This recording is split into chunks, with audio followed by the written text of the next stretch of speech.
I always say you can give a spinnerbait to 5 different people, and there'll be one out of those 5 that'll catch more fish on a spinnerbait than anybody else. So, you know, people think a spinnerbait is a pretty brainless way of fishing, just chunk and wind, which it is, but the key is retrieve speed. And one thing that I've learned through the years is there's a lot of different ways you can fish. It's a very versatile bait. You can fish it basically all year long through many different conditions, water level, weather, and the main thing is retrieve speed to me. You know, I've got this on today on a Team Loose Custom Pro reel. It's a 6:4-to-1 gear retrieve ratio reel. I like a little slower gear retrieve ratio, and even sometimes I'll go down to a 5:4-to-1, especially when I'm slow rolling the spinnerbait out real deep. But if you'll watch me, I'll kind of vary the retrieve. You know, I'll kind of start, stop, may make a cast, and I'll start it out pretty fast off the bank where I can see the bait. Then I'll start to slow it down, let it get down out of sight. And a lot of times you got to figure out what level those fish want that bait. Are they coming up for it?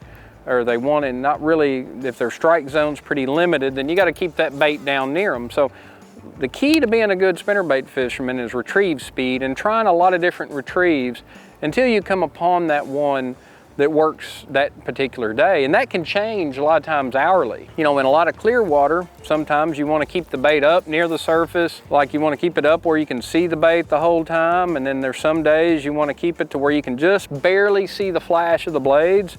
And then there's a lot of days that I'll fish that bait just right on the bottom. Like I said, a lot of it is just about experimenting with retrieve speed. And you can change, you know, I usually like to match my skirts to the type of water, whatever it is that I might be fishing. You know, if I got dirty conditions and your brighter chartreuse and whites, you know, clear water, your glimmer blues, translucent type colors, and you know, you can play with the blades. That's all kind of the neat thing about spinnerbaits. You can kind of create your own, you know, just kind of play around and let those colors, and you'll come upon 3 or 4 combinations that seem to work for you in different watercolors, and you'll, you know, I try to keep it fairly simple. I probably throw chartreuse and white 90% of the time, but then like today I'm down here, the water's pretty clean, so I've got like a blue glimmer type skirt on. So really, I'll probably stick more basically with whites and chartreuse and whites, and then I'm really more or less after that trying to figure out what blade combination and retrieve speed gets the most bites. There's one. Ah, that's a good one. And as you can see, you know, I got that spinnerbait out there just kind of fishing it real slow along the bottom, and he just kind of stopped it. So like I said, you know, we're starting to get a little sunshine, but I was fishing that, this is a 1/2 ounce Accent River Special, just kind of letting it get down there out of sight, and I caught this nice largemouth, kind of slow rolling it over those rocks. So we're gonna let this dude go and see if we can catch another one.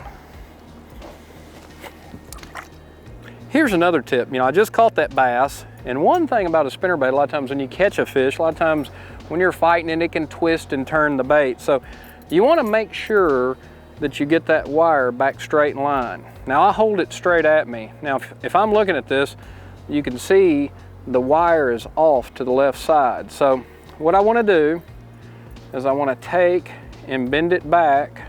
I want to try to get that hook, that wire, straight back in line over the point of that hook to where that wire covers the top of that hook, because that's what makes this bait weedless. If you get it off to the side, if you bump something, it can cause that bait to roll and the hook can point out and you can get hung in a limb. So after you catch a bass, make sure you retune your spinnerbait. A lot of times you may have to bend. I've kind of bent this bottom wire up a little bit.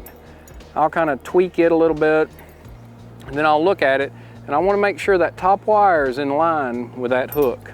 And that way your spinnerbait will run good and true and you won't get hung up as much. And that's something people overlook. A lot of times they'll catch a bass and they'll throw back out there after it gets twisted up, and then they'll get hung up and get mad. So that's a little tip. Be sure you straighten your bait and keep that top wire over the hook. You'll catch more bass, you won't get hung up as much.